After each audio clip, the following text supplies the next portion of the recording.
Welcome everyone back to our webinar. So grateful that you're here on an early Saturday morning. Today we're going to cover tips 6 through 10, but really speaking, we really cover a lot of areas that revolve around prison, surrendering to prison, life in prison, and of course things that you do in prison, how it relates to life on the other side. Like all webinars, this is being recorded. Many of you have asked to send prior recorded webinars. That's automated to go out on Monday for these two webinars, together with last week tips 1 through 5. So all of that will be coming to your email inbox Monday morning. As always, if you have questions, please add them to chat. Our team, Scott, Sam, others will respond. I see Glenn on here. Welcome. Before we get going and just spend a minute or two, we have someone on the webinar. His name is Ron, reached out to us. He's been attending the webinars, and there's one thing he took away from our work, which was the power of advocacy and frankly, holding lawyers accountable and setting the stage for a better sentence and time in prison. So Ron, just for a minute or two, I don't want this to be a puff piece or infomercial. That's not the goal here. I just want you to talk for a minute about how you began to advocate for yourself when you heard information from subject matter experts that didn't align with what you heard from your lawyers. Sure. Unfortunately for me, I did not come across white collar prison professors, so I'd already gone through trial. Unfortunately for me. Nonetheless, I did pick up on it quickly. The guys have been working with me. I really appreciate it. I love the webinars. One of the things I learned early was the constant instilling in our brains that we have to advocate for ourselves, how important that is. I was really disappointed in my attorney. He was very expensive, very good. From the time I was sentenced, I hadn't heard from him again until my pre-sentence interview, which was Wednesday. And as I was going through the process and preparing for my pre-sentence interview from all the work that we do on the website, I just kept reminding myself of why isn't he communicating? We did my personal narrative. I did my character letters. All that was organized. As we got within a couple of days of the pre-sentence interview, I finally reached out to him and I said, could you please, I haven't heard anything from you. Could you please reach out to the PO and see if you could get the documents for me to fill out? He told me back in an email, don't worry about the interview. It's no big deal. They'll just ask some basic questions and have you sign some waivers, which I knew because of the knowledge I've learned here. I knew that was incorrect. So I insisted. I pushed him. I said, well, I insist that you reach out to him, copy me on the email, request all the forms. I'd like to get that work started. He did. I did get the forms, which I already expected, but knew what they were. I had them all filled out, everything ready to go. Again, this was 2 weeks ago. Never heard from my attorney again. And then on the day before, I sent him an email and said, should we get on a call and discuss the PSI before tomorrow? His response was, well, not unless you got any specific questions. So I knew with that response that the PSI was going to be all me. I was going to have to advocate for myself. So I immediately sent him all the work that I'd done, which he did not know I was doing, which was my personal narrative, my character letters. I filled out all the forms, supporting documents. So I sent that to him the night before, the day of the interview. I didn't talk to him again until he conferenced me in with the PO. And when he introduced me, first thing I said to my attorney was, had he forwarded my stuff to the PO before we got started? He said, no, but I'm doing it right now. Because the PO said, well, what information are you talking about? And I go, well, the forms, I got those filled out. And he goes, well, give me a second. Let me look over that information. So he put us on hold for about 15 seconds. And before that, my attorney says, I'm sending you stuff now, but he's got this 11-page letter. It's like a story of his life. Do you really want that? And the PO knew exactly what it was. He goes, well, if that's his personal narrative, yes, I'd like to have that. So the attorney sent it on. He put us on hold for 15 seconds. And then he came back and said, Mr. Throgmartin, the information you sent me is very helpful. Matter of fact, you're going to make this interview easy. I want to verify some basic information. I'll go through all your documentation. I'll call you if I got any questions, and I'll make sure that your personal narrative and your character letters are part of your PSR. Interview lasted 15 minutes. So the stuff that I've learned, the stuff that they've been teaching has been invaluable as far as I'm concerned. So thank you for sharing that. My pleasure. Thank you. Some of you may be wondering, if this is a pre-sentencing matter, why is Ron sharing information on a pre-sentencing matter if we're preparing for prison right now? It's all connected. If you look at a mitigation arc, we have the indictment, potential guilty plea or sentencing, prison, life after prison. So he's working his way through this arc. Something that he mentioned all of you have to do. He created content that compelled a probation officer to view him differently against the advice of his lawyer, who said there's nothing to do. So I think every webinar we open up with the release plan, the importance of the release plan, which is very compelling content. There will be probation officers, case managers who will not ask for it, who do not even, some may not even know that it exists. But that doesn't mean that you don't think differently and walk in, as Ron did in the probation interview, or email it to them or hand it to them. Much like when you are in prison or your loved one's in prison, when you have a very valuable team meeting, it can be a 3-minute meeting if you like. And of course, this meeting will happen within 30 days or so of your surrender. It can be a 3-minute meeting where they say, what do you want? Get out. Or you can use, it could be a 3-minute meeting. You could use it really strategically to say something akin to, I understand you're very busy. I just want to articulate to you that I'm having a very productive experience through prison, and I have created my release plan. May I leave it with, don't even say may I, here it is. If you ask them for it, they could say no, right? They don't know. We don't know, I'm busy. Here is my release plan, whether or not they ask for it. It has to be created before you go to prison. It will continue to evolve and grow while you're in prison. So I know Arthur is working actively on his release plan. Joseph DiGregorio, who's on this webinar, has been gracious enough to create the release plan with our team. He has allowed us to share it. Of course, we've shared Michael Santos's extensive release plan. It should be created because in that 3-minute team meeting with your case manager, you leave it with him or her. Well, based on the length of your sentence, you're going to have another team meeting 3 or 6 months later, and then you're going to add to that release plan. You may only have 3 minutes in that next team meeting. And you can say, since I was here 6 months ago or 3 months ago, I've continued to develop my plan. I enrolled in this program. This is how it helped me. I'm reading these books and I'm sharing them with my network via core links. They're on my website. They're in my release plan. I'm sharing them with employers. I'm sharing them with my probation officer. Next week, we're going to talk about federal probation, tips to succeed, have more liberty, get off early. Well, that all starts with how you prepare for prison, the messaging through sentencing, the messaging while in custody. So if any of you are confused about your release plan, reach out to us. If you are not creating it, as I like to say, I'm going to mute everyone. Don't worry. One moment. On that 1 second. 不是这一个月的优惠嘛？我就想你们 Okay. So as I like to say, if your release plan is not being created, you are not prepared for prison. So Ron, thank you for sharing that story. I find it essential. I am going to call on Scott and Sam in a few minutes or in a moment, and we covered this yesterday, but it bears repeating because hardly a day, unfortunately, someone reaches out without having a tough experience in prison. Now, there are aspects of prison that are very uncomfortable, just like life. I mean, in prison or not, things can be very, very difficult.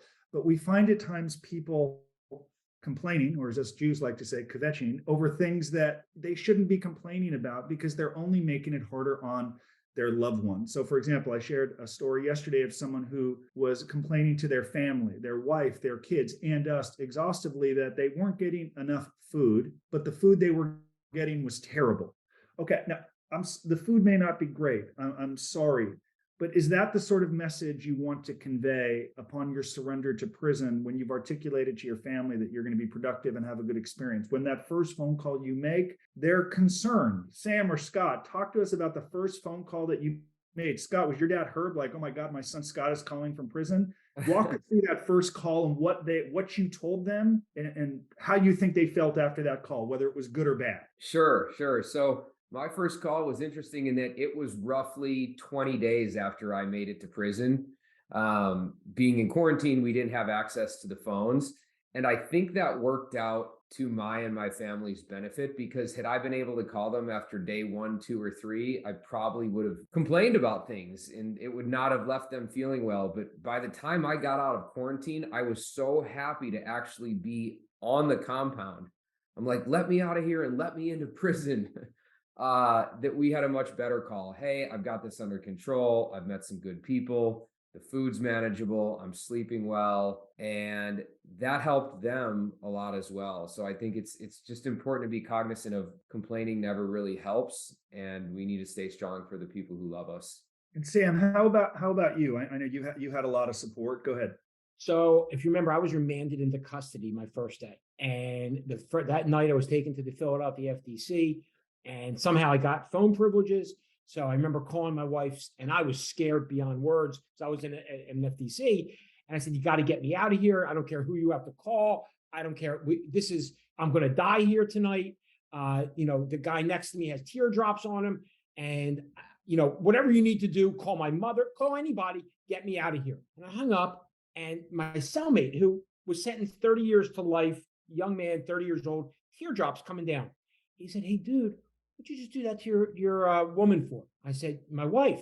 He said, "What'd you do that to her? What'd you just trip her up for? Why would you freak her out like that? There's nothing she can do. Just relax. You're going to be here. There's no point in adding stress to her." And it dawned on me how I acted towards her. And in addition to having the weight of the world she already had on her with my being remanded, I just aggravated her and scared her even more. Now, I got out the next morning on a bond. And then when I self-surrendered 45 days later to Miami, that next call was a lot different from my first one. So the takeaway is for those of you who have yet to go to prison to embrace some aspects of this experience that may be tough. The last thing longer term prisoners want to hear you do is lament over your 1, 2, or 3 years when they're in for 10 years or 15 years.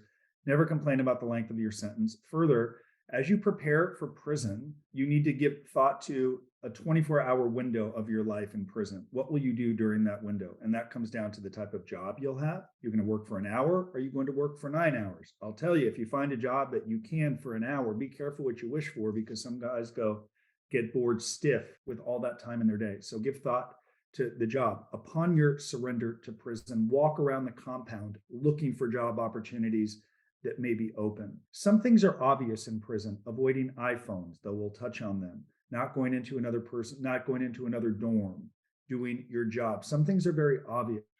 Some things are a little bit more nuanced, like the people you chose to associate with. Now, people in life tend to associate with people who look and or similar to them. So it would make sense that when I went to prison, many white-collar defendants came up to me. "Hey, how are you? You okay? How long are you here for? What led you here?" You can tell them how long you're here, because we've learned from someone else in our community, when asked if they cooperated, the person said yes, mistakenly, and they were ostracized within the community. And it made it a very difficult experience. Thankfully, he got out after a few months due to the CARES Act. That was very difficult. So lay low, stay quiet, understand your environment, listen, learn. No need to say if you've cooperated and what you're there for, because if you get into what you're there for, we learn the idea of reciprocity when we're young. You're then going to have to listen to their story. And worse, you could be forming friendships with people who speak to staff, who use iPhones, who don't do their job, who belittle long-term prisoners, who complain, who gamble. How will you know who to associate with if you've been there for 9 seconds or 9 days? You will not. Friendships happen organically, as they did with me and Michael Santos and others. You want to associate with people who have similar values and goals, because staff is always watching, whether they tell you or not. I see some questions coming in regarding the release plan. We're going to touch on them. Let's head back to this screen share from last week. We covered 1 through 5. Let's transition in up to 6 through 10. By the way, I love that some of you on the webinar last week immediately created your book list. I think that's great. If you'd like a copy of Earning Freedom, we can send you the PDF. But I love that some of you immediately have created a book list. You engaged your family. Yesterday, Nate Schott, a former client, mentioned how he would read books with his children, and during visitation, they would discuss the books. If you don't have engaging things to talk about in visitation, and we'll get more into that today, the visit could be over in about 30 minutes or an hour, especially if you're emailing all day, you're calling several times a day, then suddenly you have 8 hours with your family. There are times where after literally an hour or two, they're like, "Okay, we're going to go home. What are you going to discuss?" In some cases, book reports, reading together is a way to be connected and learn. So I love that some of you took the initiative to both work on your release plan and also begin creating your book list. Okay. Let's go to number 6, preparing personal belongings. Has anyone given any thought to what they'd like to bring to prison, or what you've read online, like what you think you can bring? Because a lot of people will read something. So many of you have been on this webinar enough to have an idea of what you can bring. Can someone jump in who's about to go to prison and tell us what they're planning to bring? Bruce, Jason, Arthur, can someone tell us what they're planning to bring to prison? Yeah, hello. Yeah, Hi, Arthur. I'm bringing, of course, my identification. I'm not bringing money with me. I'm going to have that sent a few hours after I'm dropped off. I'm going to bring medical information, all medical information. I'm going to bring medications, whatever they decide to use. That's up to them. They can throw away part of it or keep it. Like you said, they may only allow me 10 days worth or something, but I have it. They want to use it, they can use it. I'm going to bring my release plan that I'm working on. If they throw it away, I have another copy being sent to me a day after, so it'll keep coming. Um, as far as other things go, I have a package being sent to me, after I leave, so of other information I need while I'm in there, so that they don't take it away when I come in. So basically, it's going to be just a simple walking in, so that I can just get in and get going. I'm not going to be bringing an awful lot. So So thank you. Thank you for sharing that. Jason, did you want to add on to that? Yeah, I'm going to be bringing really a folder called legal, Mhm. and for the paperwork, the essential paperwork that I need, and like Arthur, I'm going to make copies of my Social Security card, driver's license, birth certificate, but I won't be bringing my originals, inside with me, no. and I got a couple of books that I'm going to, of course, Michael Santos' book is one of them, and I have an AA book that I've been diving into too, that I'll be essentially bring from the beginning. But if you don't mind for a second, I want to thank Sam and Larry again for helping me out on a situation where, once again, Justin, nobody's watching your back but you. And for guys that are new, I just met you guys 8-9 months too late. Because I got a situation that I'm working with where a rare opportunity for amending a PSR. And if it wasn't for Sam and those guys working with me on it, not only my attorneys lost on it, they're frustrated by it now. So, but you can believe that I don't care about their feelings at this point, because they're feeling that, oh, I got to go back to the judge. You're actually making me do my job now. Yeah, I guess. So I just said that to say, I got just tremendous help from you guys to take advantage of a rare opportunity. So those of you that are new to the people that are here, that's on this call, they're best in class, and they know what they're doing. Well, we appreciate you saying that. Thank you. And it comes back to this idea of, we don't want anyone to speak about us the way they may speak, the way some speak about their lawyers, feeling forgotten and pressuring them to do what they're paid to do. So thank you for sharing that. Besides, you can try to get in with the release plan. They may not allow it because it could be foreign or new to a lot of these guards, right? They've been doing this for a long time. They may say, you don't complain, fine, throw it in the round file, mail it to yourself, contact list, vaccination card. You can try to get in with some money. Sometimes they'll take it. If not, you can hand the money and your wallet and everything back to someone who's walked in with you. You should identify who that key contact person is. I think we discussed some of that last week. Your book list, medications, getting to the prison slowly, a couple of hours early, or else you risk getting, like Sam did, you could be in the hole overnight as they're processing guards in and out, or they're having lunch and they don't want to deal with you. You may or may not be able to get in with, for example, the Bible and whatnot. You should. If not, they'll have them in the library. You go in with a wedding ring or religious medal, presuming it doesn't look too extravagant. So these are things you should be compiling and working on right now as you transition and prepare for your surrender to prison. And something that any of you that are going to go through the drug program or not, but as we know, the drug program, they can read emails. So I'm not telling you they're sitting out in their golf cart all day, reading your emails and listening to phone calls. They can. And you have to understand there are informants within this prison system. So when I surrendered to prison, they actually asked me, would I be willing to cooperate? I didn't even really know what it meant. I just said no. But there are people looking to curry favor with staff. Scott or Sam, did you see some of that in prison? Some prisoners who may be looking to obtain information on other people to get more commissary, more halfway house time? There are rumors. Did you? Go ahead. Constantly. I mean, especially when it came to cell phones, guys were always telling the guards or dropping a note saying, listen, there's 10 cell phones hidden behind the washer. And they thought that they were going to curry favor with the staff. What really happened is the BOP is all about punitive punishment. So all that wound up happening is the warden turned the phones off for everybody for 3 days or 5 days. The guy who told on everybody, I mean, eventually got found out and was ostracized, but he didn't get any benefit whatsoever. Maybe the warden gave him a pat on the head, but there was no upside, or there is no upside in ratting or telling on anyone, because it's about punitive punishment in a camp. And you do something wrong, you suffer just as much as the guy you told on, if not more. So there's this phrase, we may be familiar with the Stockholm syndrome, where the person held in captivity better identifies with the captors rather than the people they're in captivity with. That happens in prison. Many of you, we don't think any of you should be going to prison. Many of you are still angry and upset that you're going to prison. You feel you got a raw deal, should have been civil. You shouldn't be going to prison. For that reason, would it be more likely that you would better identify with ostensibly a law-abiding citizen, a guard, than a fellow prisoner, someone who's serving 30 years for a drug crime or stole 15, 30, 40, 50 million dollars? Who would you better identify with?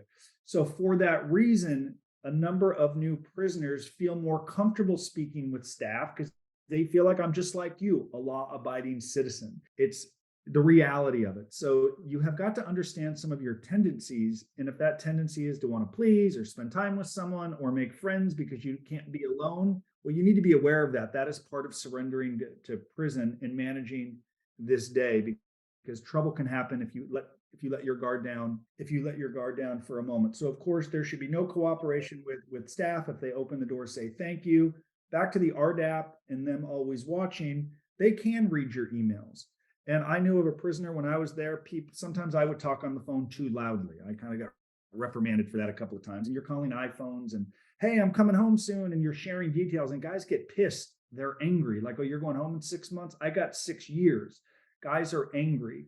And if they hear you say something that could be running a business illegally or the prison hustle, they can go to staff. The staff will listen to the phone call, or they're going to read the email. And if you create a release plan that says the parenting class is helping you, or there's a popular class in prison called Man in the Mirror is helping you, you then send an email or say something on the phone that doesn't align with what you've told staff, they're just going to say, here you go again. You're telling us what we want to hear.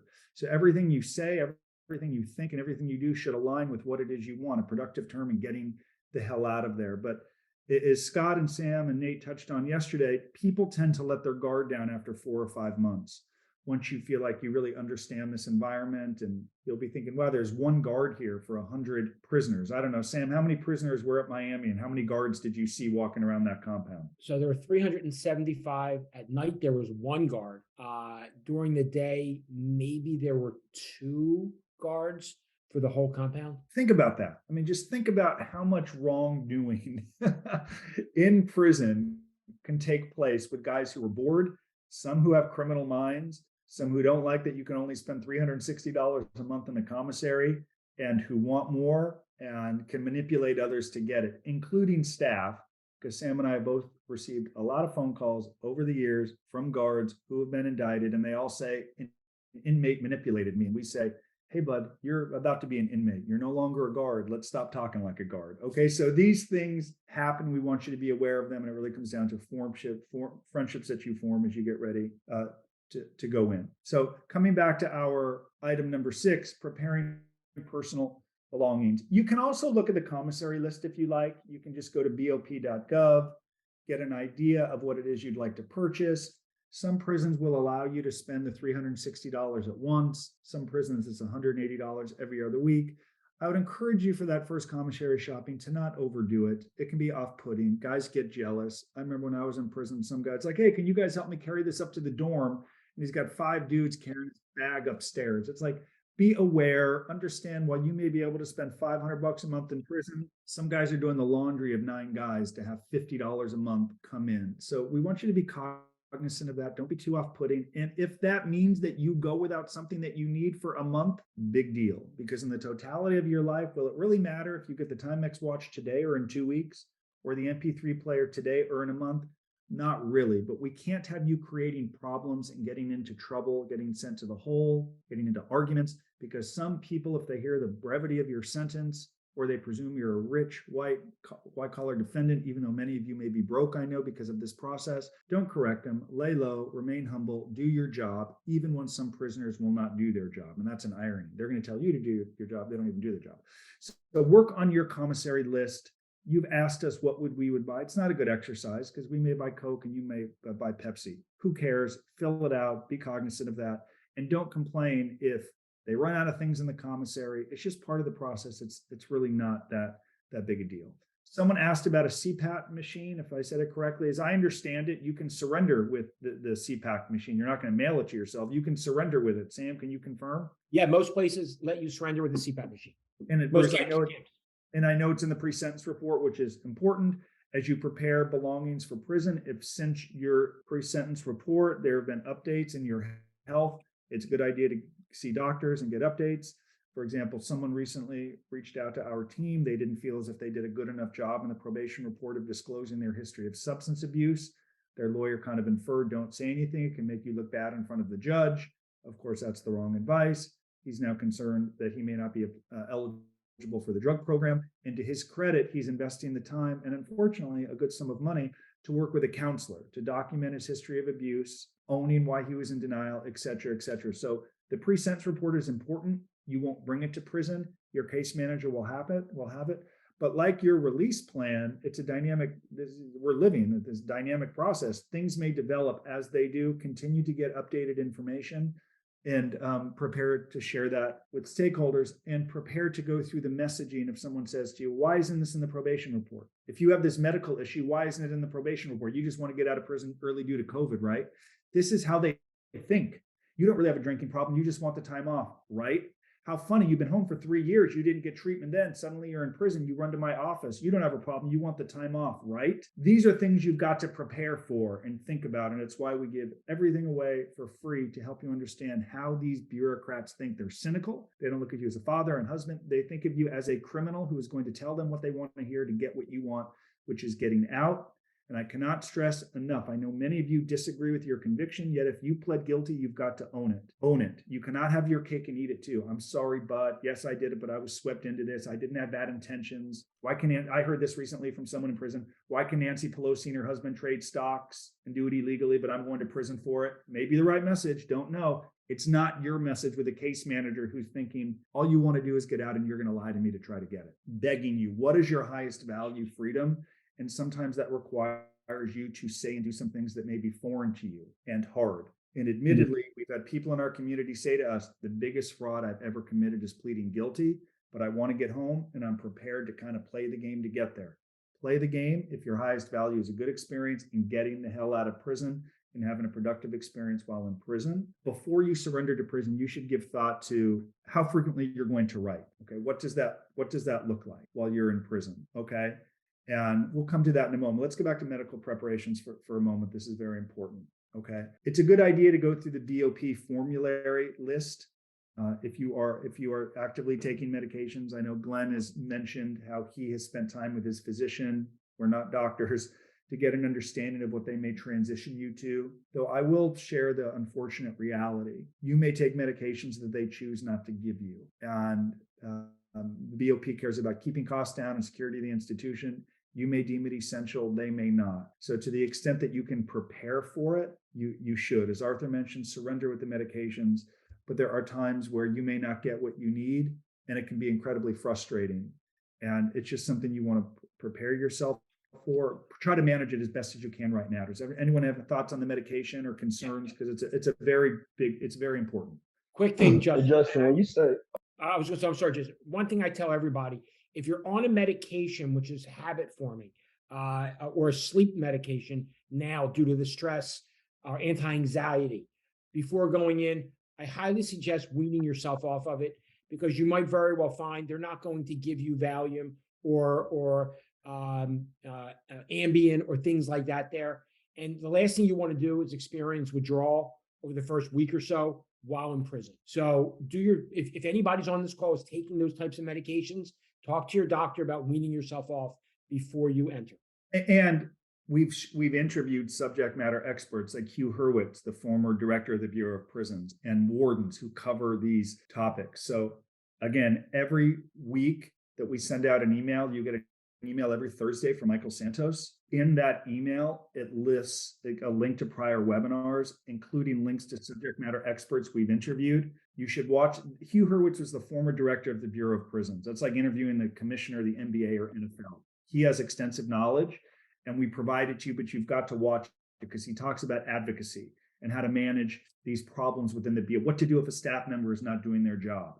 There are staff members who are going to tell you, as they told a friend of ours at Oxford, they told Jeff, "You're not even eligible for the First Step Act. I don't even know what you're talking about. I don't know anything about the First Step Act. You're not eligible." Not even understanding it is a law that was signed by President Trump. It is a law, yet they will say, "You're not even eligible for it. I don't even know what you're talking about." How you respond to that really matters. And you can respond negatively and appropriately and freak out and call home and say, "Oh my God, I attended this webinar every week where they told me I'd be eligible in my case man," freak the family out. Or we can, well, what is the next step? How do we manage that? What does your reentry plan look like? Because this case manager may not know that it's a law, but it is a law and you are going to benefit from it. Let's keep moving along rather than complaining, which is partly what they want you to see. Did anyone have any thoughts on the medication before I continue on?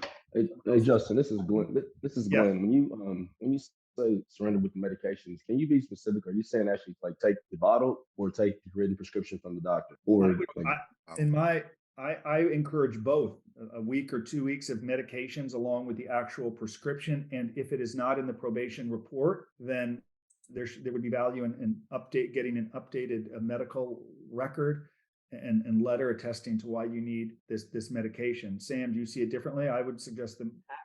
Absolutely. That's the only way to do it. Otherwise, the likelihood of it getting approved is minimal. Right. Okay. all right, thank you. Yeah, you're welcome. Hey, You're Justin, welcome. Yes. along that same lines with prescription medication, I have a long-term condition called lymphedema where I have to have compression garments at night. And but I have the actual compression garments itself and along with the prescription. But my nightmare of it is that I'm checking in and they take these and they go, "You don't need these. Go away." I want to be clear. There is a risk.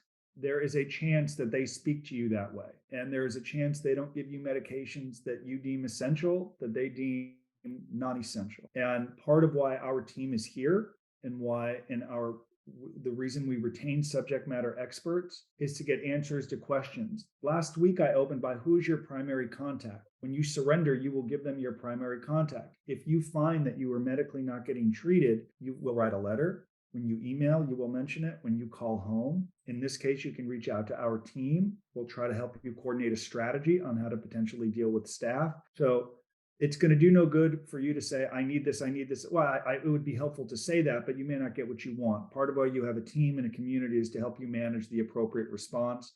Why you'll be connected with us via email. We'll respond. Larry gets it. Sam gets it. Carol gets it. We all will respond in an appropriate manner. And if we don't know the answer, it's the reason we hire these subject matter experts, former wardens and BOP officials to get the answer, okay?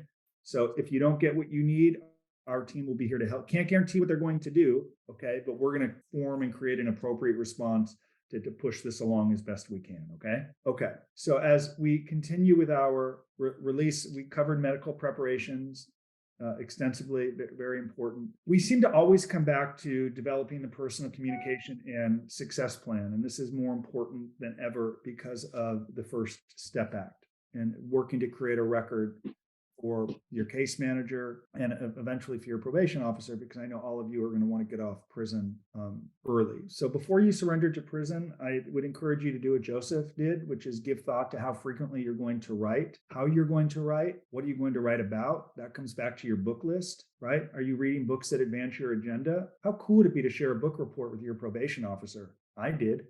He read it. He thought it was pretty cool. So you can be worried about what people think in prison. And there will be people that will tell you, "Dude, you're crazy for writing a book report." I spend hours working on my handwriting because I write like a 2-year-old and I wanted to improve it. People laughed at me. "What are you, in kindergarten again?" No, but I am handwriting letters from prison because I don't have email. And what good is the letter if people can't read it? My handwriting sucks. So I'm going to spend hours working on it. Things like this are very important as you develop your communication plan, okay? What are you planning to write? What is the plan? What is the plan while you're there? And if you can share that with people. It will inspire them.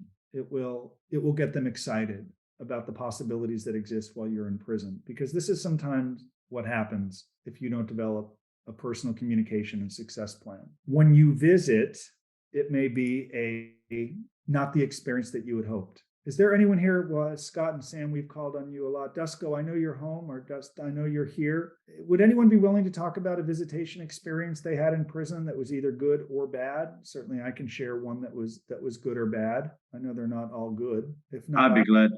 Go ahead, please. This is Dushka. I'll be glad to share. I live in Florida. My better half is in Florida, but I was in prison in Illinois, in Thompson. She came once, and I didn't ask her to come anymore due to the fact that this was a COVID time and it was very difficult. There were all sorts of restrictions at the time, and traveling, spending 2 days, 3 days, getting up there and then waiting and having half an hour for a visit was very difficult for your family and for us as well. Times have improved. In the camp that I was in, now they have a camp visitations. A number of the people that were from Iowa and Illinois would have weekly visits, and it will be fantastic for them. It's a bit more difficult when your family is far away, but it's a double-edged sword for them and for you. I definitely feel it's individual choice, and I would recommend, in my case, not as many visits, because you become dependent on that visit on a weekly basis when you have a visit of somebody coming once a week. Once a month seems to be a good norm that most of the inmates that I was with subscribe to that. That was my experience. I appreciate you sharing that. I will encourage all of you, as you prepare for prison, to have your work alongside your contact to determine who's going to visit you. Now, of course, once you get to prison, people are going to want to come and see you. People are fascinated by prison. I remember some of my friends, they were just fascinated by the experience. They wanted to come and see me. Form your visitation list, get there on time. You can bring $20 or $30 in a Ziploc bag, ones, fives, quarters. Once they get there, they'll have their ID. The Ziploc bag cannot go in with an iPhone or things of that nature. I would encourage people. I had this issue with a friend of mine. In these small camps, people can see who's pulling into the parking lot. So you may not be able to control what type of car they have. But I remember a friend of mine, I'm like, dude, just don't wear the Rolex.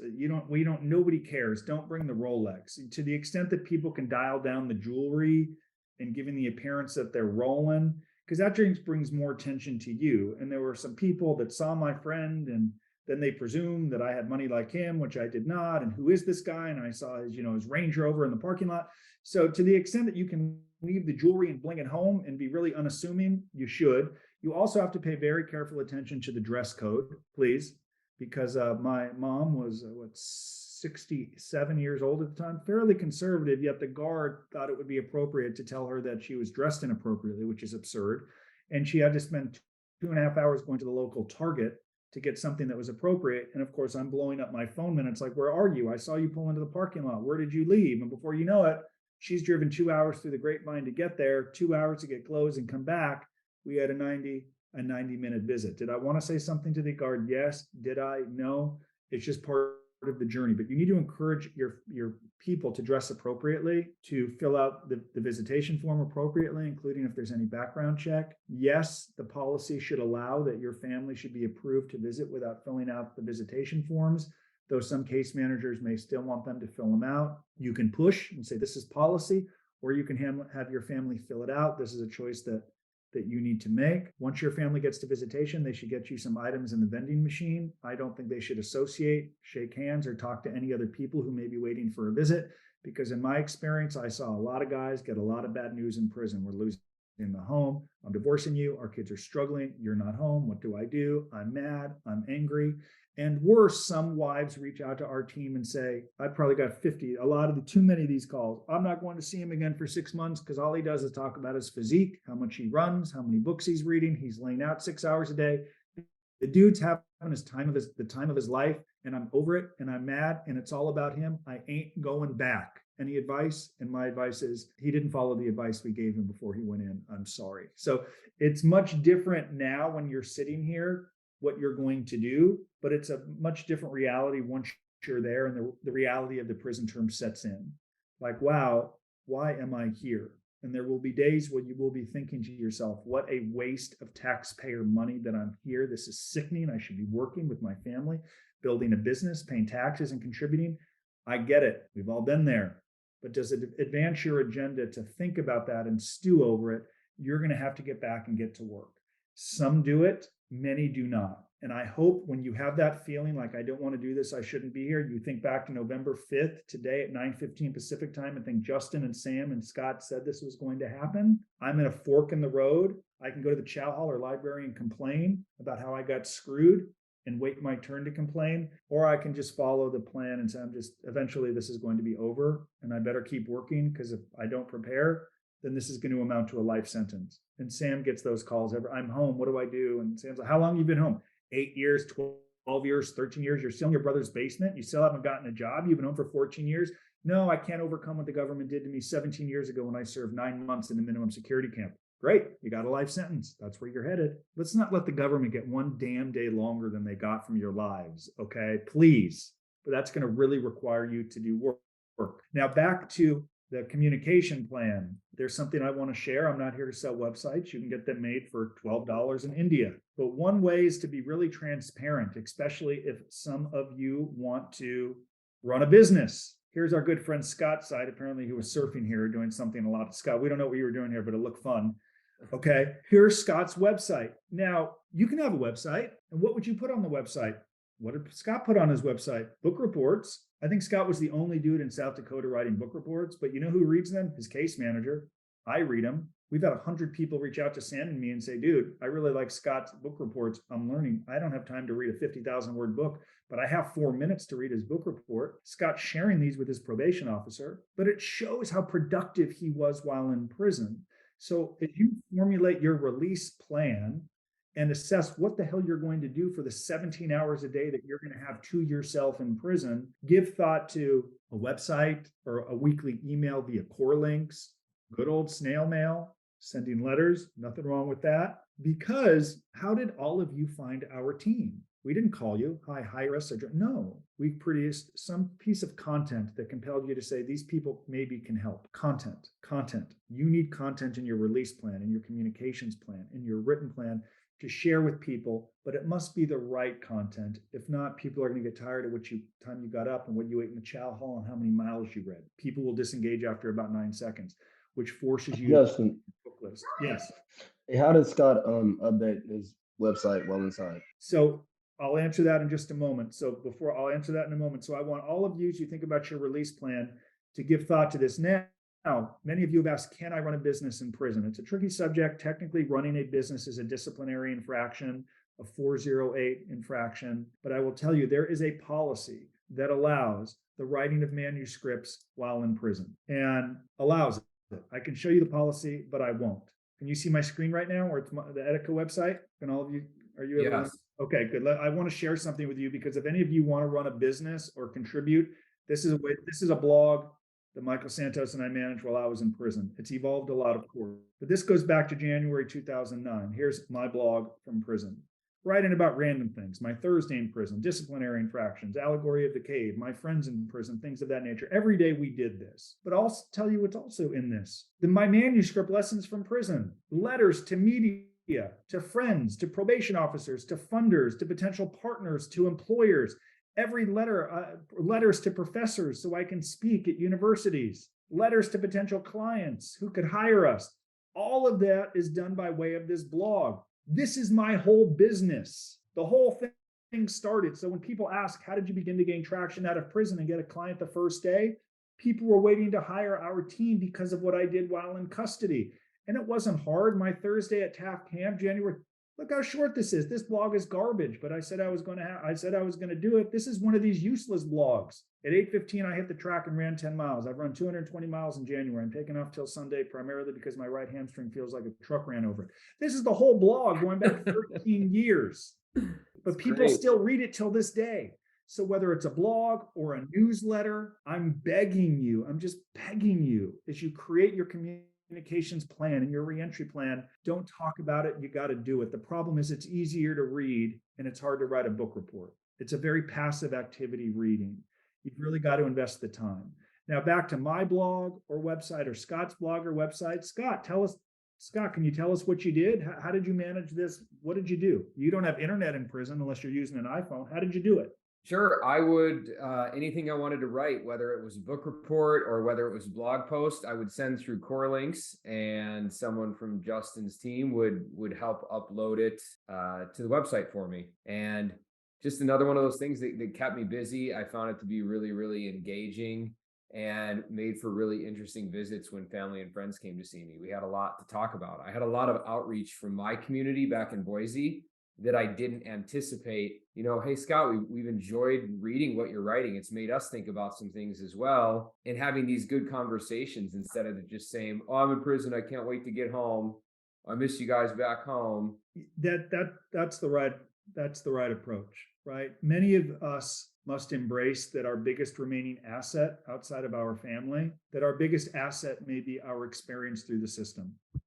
And you look at Sam, the success he's had after prison. Scott joining our team by virtue of the work that he did in prison. Hardly a day passes without someone reaching out and saying, I want to join your team. And the question is, well, what did you do while you're in prison? Why are you worthy of it or capable? What value can you provide? It's one thing to say it, it's another thing to demonstrate it and to share it. And we encourage you to embrace that reality. One of your biggest assets is your experience through the system. It can be a negative or it can be a positive. It really comes down to how you tell your story. And telling your story is contingent on owning your crime and also not falling into traps. You're going to come home, you know what people are going to say to you?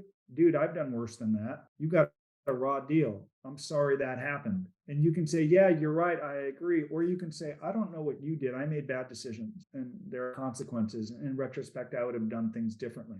That's a refreshing answer. But you're not going to be able to say that unless you're forming a communications plan, unless you're writing and reading good literature that advances your agenda. And I can't stress it enough, and I will say it again. Some people do it, some don't. People say they're not going to get into trouble. They do.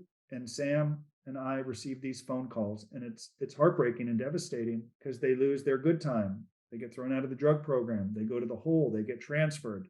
And it's the same message we heard when they got indicted. I didn't have bad intentions. I didn't understand it. It isn't my fault. That message no longer plays now that you're immersed in the criminal justice system. It doesn't work. And we need all of you to embrace that. I'm going to go to the last one. And then Sam, I'd like you to talk about our calculator here in a couple of minutes. And well, we're nearly going on an hour. I'm very grateful for all of your engagement and for contributing. And I know many of you were on yesterday and we're coming some of the same stuff. Number 9, the quadrant theory. You need to think about before you go in. We have someone who's even going to build the quadrant theory into their release plan. They want their case manager to. And by the way, the release plan, it's like there's no wrong release plan. People have asked, should it be 5 pages or 50 pages or 100 pages? It should be whatever you would like it to be, as long as it conveys the right message. That's the key here. There's no wrong reentry plan. But we have someone who's going to build into his reentry plan how decisions that he is making align with high reward, low risk behaviors. So Sam or Scott, what would you identify? Scott, what's a high risk? Well, let's go the bad side. What's a very low reward, high risk behavior in prison? How would you answer that? I'd have to go with softball, Justin. Yeah. Softball or basketball. So of course, if you play sports in prison and if you get hurt, you'll never be the same. You'll lay there for hours. Prisoners are not allowed to touch you or even carry you to medical, as I understand it. And in many of these minimum security camps, they're like the stepchild of the institution, so they don't have the resources. So we'd encourage you to think about your decisions. What's a high risk? High risk is engaging in disciplinary infractions, of course, paying someone to do your job using an iPhone. Could be a high reward as well. If you are able to go from a few hundred phone minutes a month to 1,000 phone minutes a month, could be high reward if you're able to grow your commissary from $360 a month to $1,000 a month. Some people do. High risk, high reward. It's a very subjective process. Some people believe that it is low risk watching TV all day. Well, we could argue it's high risk because problems happen, gambling, dominoes, fighting, turning off the TV. certainly doesn't help you prepare for life on the other side. So I would encourage all of you to consider building into your release plan how you are engaging in behaviors that you would consider to be very high reward and low risk. Some, of course, will be high reward, high risk in a good way. It can be high risk managing a website in prison. Yet it was higher risk for Michael, who served 26 years, and he was kind of being very critical of staff. It wasn't really high risk for me when I was essentially lauding staff, letting them think that I was doing this in part because of their guidance, right? But you can expect them to be reviewing it. It can be high risk in a website or newsletter if you're making fun of other prisoners. I did that with Michael mistakenly in Lessons from Prison, wrote something we shouldn't. And the dude basically said, if Perperni comes back to prison, I'm going to handle him. Wasn't great, made a mistake. We make them. Never did it by way of a blog because staff will read it and prisoners' families will actually mail them in. There were dudes that called me into their cubicle that were like, man, you got me in trouble with my lady. I'm like, what happened? And they're like, you're writing about how productive you are. She wants to know why I'm not doing this. Wow. Be very careful on what you're, so it could very well be higher risk, high reward, a little higher risk if you're managing a business by way of your blog or newsletter, even though you can get around it with policy. We can share with you the policy statement. But we want you to think about what's high risk and high reward. And certainly I would argue playing softball 4 days a week is high risk, high reward. I don't even know if there's a high reward for it other than the enjoyment. I would say it's low reward, high risk. It's not a good use of your time. Find other areas and avenues because if you get hurt, problems come. Last thing we'll say, of course, is the release plan and continuing to work on and grow and let it evolve. It should be different next week than it is today, especially if you're doing book reports, especially if you are preparing for a new business, articulating to a case manager, I lost my ability to be a doctor or lawyer. I'm preparing to go down this path. Here's how I'll get there. So these are questions that Michael asked and answered. And we encourage you to give thought to these questions as well. How do employers think of you? If you need to work again, what is their perception of you? Probably you're a criminal. And if you're going to go toe to toe with somebody who doesn't have a felony conviction, you probably ain't going to get the job. So I'd give thought to how you're going to manage that by way of your release plan so you can share it. What resources do you have to begin right now? And I'm not just referring to money, the family, your support, people standing alongside you. Are you nurturing that, right? So we need you to give thought to these questions now rather than boilerplate stuff. How good is the food? It's fine. Flush as you go. Great, pretty simple. I mean, we're not trying to do boilerplate stuff here that is utter nonsense. The main takeaway from this work is whether you get out early due to the CARES Act, and we can't guarantee that that's going to happen, whether your case manager reads your release plan or throws it in the trash, can't guarantee they're going to read it, can't guarantee that your probation officer is going to read the letters that you send, can't guarantee it, don't know, can't predict. Our suggestion is you ensure for your family and yourself that somehow you do not allow this to become a life sentence, and that's going to require some acceptance. What you can and cannot change. And despite doing these webinars every week, there are people who have still not attended or watched the disciplinary infraction webinar, the reputation management webinar, fully understanding the First Step Act. There are people, Sam, you can touch on who didn't even know that they need to fill out forms or something when they get to prison for the First Step Act. And because of that, they're learning they're not even eligible. Can you touch on that, Sam, preparing for prison, what that means? So in order to qualify for First Step Back credits, the first thing everyone needs to do as soon as they get to a computer is fill out the survey. There's a survey online. It's the computer that you use to do an email. Scott or either the Scott Brown or Scott Laney might be able to give you a little more insight because the survey wasn't there when I was there. But now, if you do not fill out a pattern score recidivism survey, as soon as you get there, when you go for your team meeting in 6 months and you say to your case manager, well, I've been taking all these classes and look what I've done, they're going to look at you and say, well, that's great, but you didn't fill out the survey, therefore you earn no credits. So I don't know if either of the two Scotts, if you filled out the survey, how does that work? Sure. Once you log into your Core Links account and have access to email, it's almost impossible to miss. There's a tab that lets you access your messages, a tab that lets you add contacts, a tab that lets you see a bulletin board where they'll post digital documents, various updates going on in the facility. And at the very bottom, there's one that says surveys. They're very important. These are things you need to understand and do as you prepare for prison and as soon as you get to prison.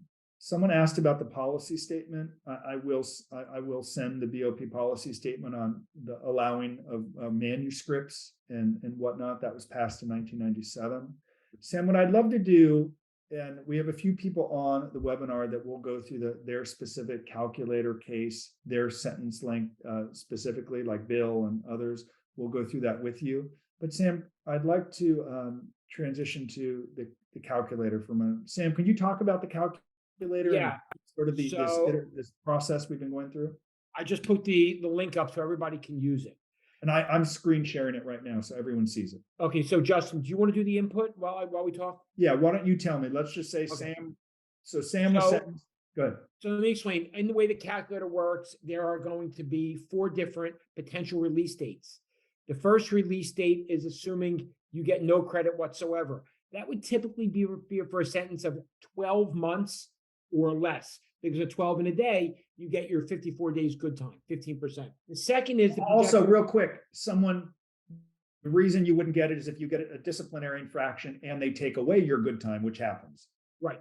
Yes. Second is, what is the projected release date? Number 1, that is the release date, including your 15% good time and any prior jail credit you might have. What is prior jail credit? Well, the day you're arrested, the day you're charged, and you get fingerprinted, that counts as 1 day in prison. The third is projected release date, assuming assuming you qualify for the RDAP program. That factors in the time off you get, because RDAP is based, there's 3 different potential sentence reductions based on your sentence.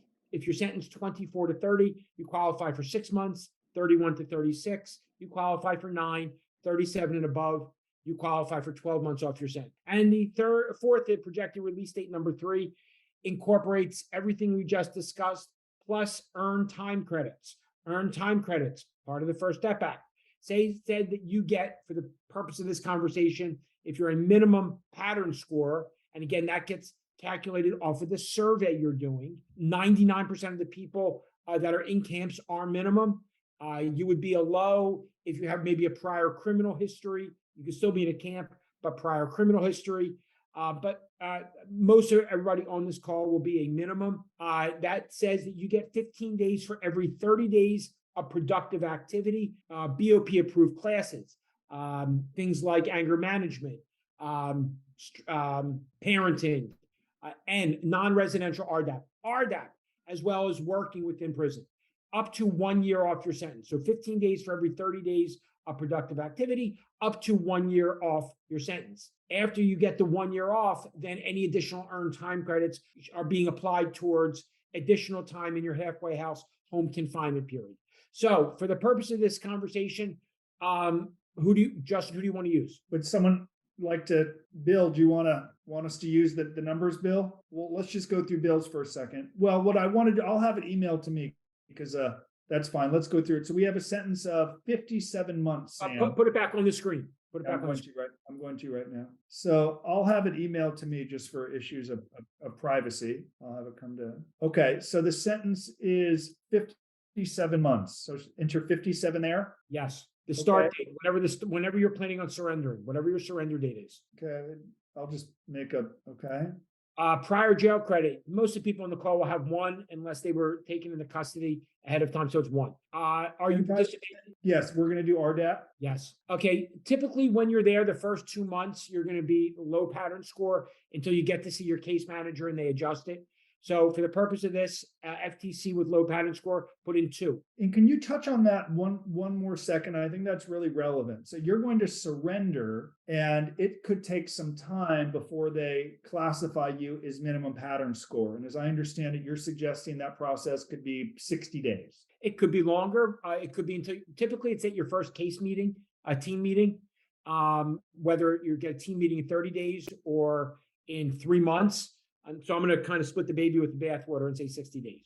And that's why everyone, these are, to the extent that we can, we're giving estimates, but you get a range, you get an idea. Maybe it's 30 days, maybe it's 70 days. It'll have 0 impact in the long run, and I'll explain why. So Okay, put so I'm 60 gonna put 2 months. 2 right here for 2 months. For the Okay. purpose of months with the last number is how many months of productive activity do you anticipate doing while you're in prison?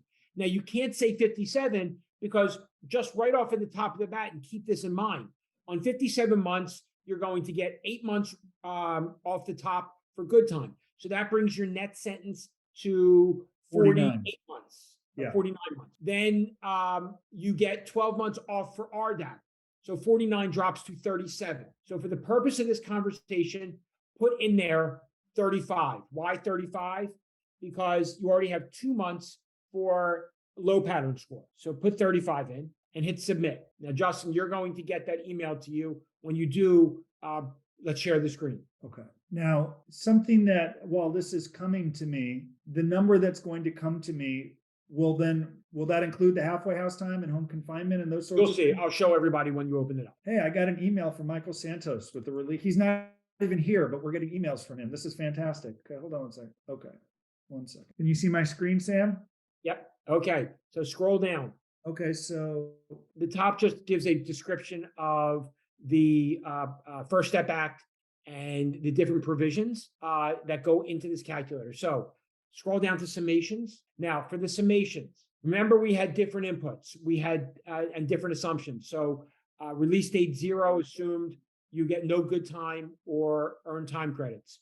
2, you had just good time and prior jail time. 3 incorporated RDAP. 4 incorporated all of the above plus earned time credits. So for the purpose of this conversation, kind of scroll down a little further, Justin, under summation projections. Okay, so this will summarize your projected release date. And I think the most important part of this is number 5. So on a 57-month sentence, this is saying that you are eligible to be released from the date of your surrender after you serve about 25 and a half months, almost 26 months. Why do we come up with that calculation? That factors in your 12 months of RDAP. That factors in 12 months of earned time credits. What it does not factor in is by taking additional earned time credits and classes, you might get a little bit more home confinement halfway house. But for the purpose of this conversation, we're going to err on the side of being conservative. So it says that on a 57-month sentence, number 5, you are eligible to be released in about 25 months. to the halfway house. Yes. However, number seven says that because you take the additional earned time credits and classes, theoretically, you are actually eligible to be released in 20 months. Now, I use this as an example, Justin. I and Scott, we can all chime in. I was sentenced to 60 months. I was home in a little bit over 21. I took RDAP, and the earned time credits weren't really applicable then, but the numbers are pretty much in line with this calculation. So on a 57-month sentence, if you take and complete RDAP and you do the productive activities that are being offered to you and you work every day, you are eligible to be released to a halfway house in about 20 months. Eligible, and that's the key word. I can promise you, you're not going to get paged into the case manager's office and say, Bill, guess what? You hit the 21-month mark. We're sending you home. That's not how it works. If you do not have a plan in place, if you do not know what is needed to earn that 20-month eligibility, and know when you get called into your case manager in month 18 for your third case manager meeting with a solid release plan as to why you are eligible in 20 months, I can promise you will not transition out in 20 months. So just because you are eligible does not mean it will happen. And, I can refer back to Scott, who again had a 44-month sentence and he was home in about 14. These are real numbers, but eligibility is a lot different than a guarantee. Is a big difference, especially within the Bureau of Prisons. It requires work. It requires understanding. It requires, how do I get into RDAP as soon as I get there? What are the policies and procedures for it? What happens if I don't get in the first class? What can I do to advocate for myself to get in? Because RDAP runs 4 times a year. What can I do to be productive, to be different? In my case, the other 375 inmates, all who have the same goal in mind, get home as quickly as possible. And the case manager knows that. So what can we do to differentiate ourselves from everybody else that wants to get home as quickly as possible? You're eligible, but I can promise you the case manager is not going to page you in their office and say, guess what, Michael, you hit the mark. You're going home or you're going to a halfway house. I appreciate that demonstration. That was very helpful. And I think we're going to make it a point the last 10 or 15 minutes, Sam, of every webinar of doing that same exact thing. And we will ask people to share the length of their sentence and we'll go through it together. We will also, I think Sam put this, yes, there it is. He put that release date calculator in the chat so all of you can test and use it. And if you have questions, please bring them to the webinar. That's why we're here. But it should also be comforting, for Bill to hear 57 months. Wow, that's a long time. It is, but it's not 57 months, thankfully. There's no good time to go to prison, I suppose, but if there was, this is the time because of the First Step Act and all of these changes. So it's a great idea to manage expectations for your family. Like, it's not 57 months. You just saw the math. It could be 20 months. It could be 23 months. It could be less than 20 months if you get more time in the halfway house, right? These are really great things that you've got to prepare for, but it won't happen by accident. You've got to advocate and create a record that shows why you're worthy of it. And I think if you do that, you really advance your agenda. And that comes back to writing. Case managers love when they think you're successful because of their work. They just do. So if you can give them credit for your progress and growth in prison, does it advance your agenda? Probably. Those are things we want you to think about. Any other questions here? We'll go through these calculations every week. Are there any questions our team didn't answer? Hey, Justin, this is Jason again. Okay. I apologize for taking up all the airways. No, of course. But it's ironic. I'm 57 months, so I almost fell out of my chair. But I knew about this thing with RDEP through Sam and Scott and Larry and the team. So that's why I've been working really hard on it. The other thing, the main question I have for you is that when are we out from under the thumb of our judge? Not the Board of Prisons, of course, but the judge himself. Really, when you're done with probation, right? So after you serve when you're done with supervised release, I would say, because if there was during the time of probation, and I want to touch on this next week, but during the time of probation, if you get into trouble, your probation officer could initiate a revocation of your probation and send you back to prison. That's something the judge would rule on. We've known people who, we're going to touch on this next week, where the judge has sent them back to prison. My judge threatened while I was on probation to send me back to prison if I didn't turn over a large tax refund that I had come into. I disclosed it. If you don't disclose it, they'll send you back to prison. That was actually the first question the judge asked my probation officer. He said, "Did Paperny tell you about the tax refund, or did you find out?" And my probation officer said, "No, he told me." And my judge said, "Good thing." Right. So they're overseeing you while you're on probation. And I know you want to get off probation early. And I think next week we're going to talk about strategies to get off probation early and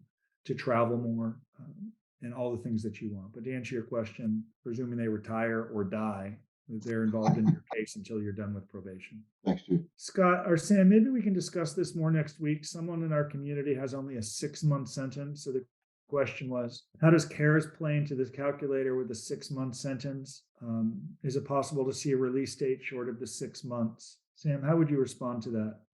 So look, we had a client that was sentenced to 60 days, and we had her home we helped her get home in 38 days. The CARES Act applies to everyone if you qualify, regardless of the sentence length or where you're designated to. There are some facilities, for instance, just on Tuesday, we had a client who was on these calls before he surrendered in June to a 14-month sentence. I went to Otisville, and he sent us an email, I think Wednesday, that they are furloughing him on the CARES Act. They're doing it so quickly, there's no halfway house space. They simply said, "Go home. We'll call you when we want you to come to the halfway house for your monitor." So on a 14-month sentence, he served exactly 25%. Everybody qualified under the CARES Act. Well, not everybody qualified. I would say all of our clients are going to qualify. The sentence length has nothing to do with it. The designation has nothing to do with it. There are just some facilities that are easier when it comes to processing the paperwork. Thank you. Sam, can I ask, sorry, Justin, can I ask Sam, what you keep saying, if you qualify, what would cause you to not qualify for First Step? First Step or CARES? CARES, I guess. Or So both. CARES is based, there are different qualifications. The CARES Act is based on your security level. So if you're a lower minimum security level, your pattern score. So your pattern score is the likelihood of recidivism, and it's based upon a number of different factors: prior criminal history, the amount of classes and work you've done while you're there. Did you self-surrender? If you go on the BOP website, and I can send that to you, Mark, or I can direct you, right on the BOP website, you can actually do a pattern score calculator. Chances are, if you're going to a camp, you have a minimum pattern score as well. So as long as you've had no incidents reports, your minimum or low pattern score, a minimum or low custody level, you have served 25% of your sentence with less than 18 months remaining, or 50% of your sentence, the lesser of. If you have COVID comorbidity, that certainly is helpful. If you have a solid release plan, where are you going? How are you getting there? Are you going to support yourself? They're all factors considered into the CARES Act. But I want to stress, the CARES Act is due to expire the end of January. We do not know if it's going to be extended or not. We don't have a crystal ball. The First Step Back and Second Chance Act is the law. So that's not expiring. Thank you. Someone asked, you always have to go to a halfway house than home confinement to get out of prison earlier. You don't have to go to the halfway house. You can turn it down. The quickest way to get out of prison is a commutation or a pardon to take you out. But do you always have to go? It's kind of an interesting question. If you want to get out of prison earlier, then you're going to want to get as much halfway house and home confinement time as possible. So yes, unless I'm reading the question incorrectly. There are a lot of people who turn down the halfway house and home confinement, which is strange, but not really strange when you learn why. A couple of halfway houses in this country are really unsafe, and a couple of people really regret it. I think the one in Missouri was like and even the one in San Francisco where Michael was for a year in the Tenderloin district wasn't exactly, I went to visit him there and it was difficult. So the goal is to get to home confinement as quickly as possible, frankly, and have a job. This is something we'll touch on next week as well. You're welcome. Thank you, Tasha. Having the job lined up, how we do that to have for probation. I see Scott Brown here with the beautiful looking wood there. Scott is going to be doing some work with our team, a former client. He had a good experience. He was productive. And because of that, his case manager in the halfway house is open to letting him work with us. Well, that wasn't by accident. So we're going to talk about jobs, getting approved on probation, because what many of you don't want is, look, all work is honorable. Let's be clear. But there are some jobs you don't want to do. And if you owe money and you don't have recurring revenues coming in, is it likely that your probation officer would approve it? Probably not. We had someone in our community who said, well, I'm kind of a deal maker and I could work on a deal and come into $2 million in 3.5 years from now, but I'm working on it every day. And it's like, that's awesome. But do you think your probation officer is going to be bullish on the idea that you're working on a deal that may get you paid $2.5 million in 3 years by the time you're done with probation? He wants to ensure you're working today. Before we knew it, this person was, he was doing something at a car dealership or something. I'm not sure what it was, but it wasn't what he wanted to do. How do you manage that? What are you doing to prepare for that now? That's what we'll talk more about next week as we discuss preparing for federal probation. And the great thing is, we're going to have great case studies to share. We'll talk about Sam and Scott, both Scotts Brown and Scott Laney. Nate Schott, who was on our call yesterday, will contribute next week. Nate didn't have to go back and get a job. He was a dentist, went to prison for fraud. Now he's helping dentists in Tennessee market and grow their business and enforce compliance. It wasn't by accident. This is how you have got to use your time in prison. This is what you've got to be thinking about. And we want to help you do that, which is why we're also grateful that you're here. Any other questions? Okay, so I'm going to end this recording as promised on Monday. It's set up where these two webinars and the two from last week will be sent out to everyone. And I'll spend some time with Scott and Sam and Michael about next week, but I think it would be helpful to cover federal probation and then kind of work our way back to what you should be doing today to prepare for that. And we'll go through it together. Thank you, Justin. Great seeing all of you. Have a wonderful weekend. And I'd love to say go Dodgers in the World Series, but they lost in 4. I'm still managing the depression. Go Phillies. Thank you. All right. I'll see all of you soon. Thank you. Bye-bye. Bye-bye. Thank you.